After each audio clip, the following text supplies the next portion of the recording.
বৃষ্টি পড়লে মানুষ গান লাগায় দেয়, হিন্দি সিরিয়াল লাগায় দেয়। নো, বৃষ্টি দেখলে আল্লাহর হাবিব ভয় পেয়ে যেতেন, একবার ঘরে ঢুকতেন আরেকবার বেরোতেন। আম্মা জান আয়েশা বলতেন, ভয় পান কেন?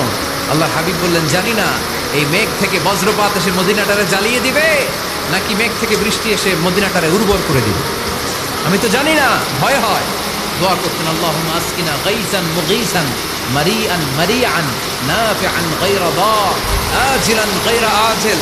আল্লাহ, আপনি উপকারী বৃষ্টি দেন, এমন বৃষ্টি যেটাতে আমাদের রিজিক আছে, গবাদি পশুগুলোর রিজিক আছে।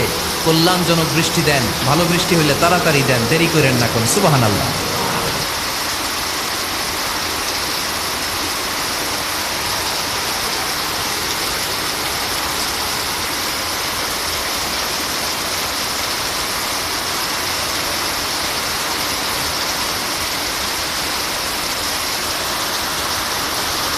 রাস্তাঘাট ডুবে একাকার হয়ে গেছে, সেই পানি উঠছে।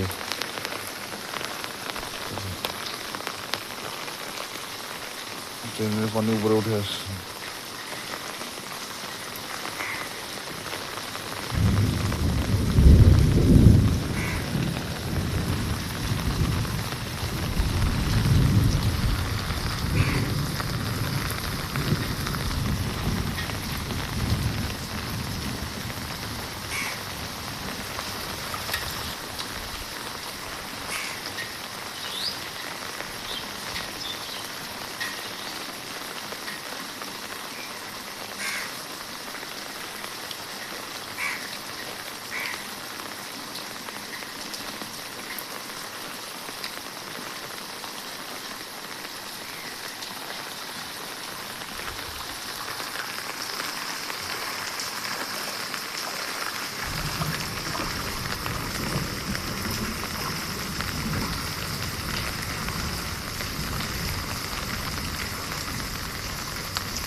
সব রাস্তাঘাট ডুবে গেছে, কিন্তু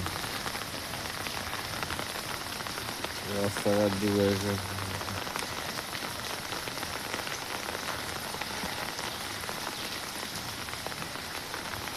দেখা যাচ্ছে তো।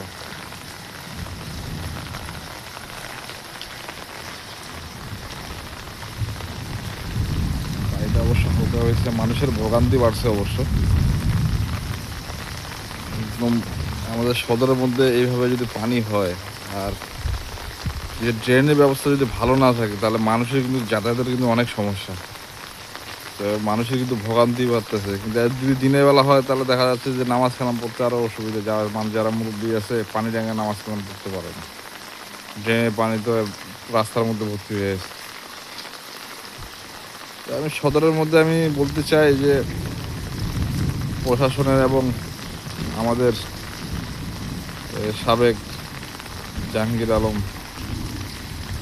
তিনি আছেন আপনার সংসদ সদস্য, এইগুলো জিনিসের যদি একটু ব্যবস্থা নেয়, একটু খাল খননের ব্যবস্থাগুলো যদি নেয়, তাহলে ভালো হয় আমাদের জন্য, দিনাজপুরের জন্য। তো এই জিনিসগুলো আপনারা একটু দেখবেন। এই যে দেখছেন নোংরা হয়ে পড়ে আছে, যে পলিথিন মলিথিন সব ভাসে উঠছে আপনার। এগুলো ড্রেন পরিষ্কার করলেও যাবে না, এগুলো বড় খালগুলো আছে, এগুলো পরিষ্কার করলে এই ড্রেনের পানি পরিষ্কার হয়ে যাবে।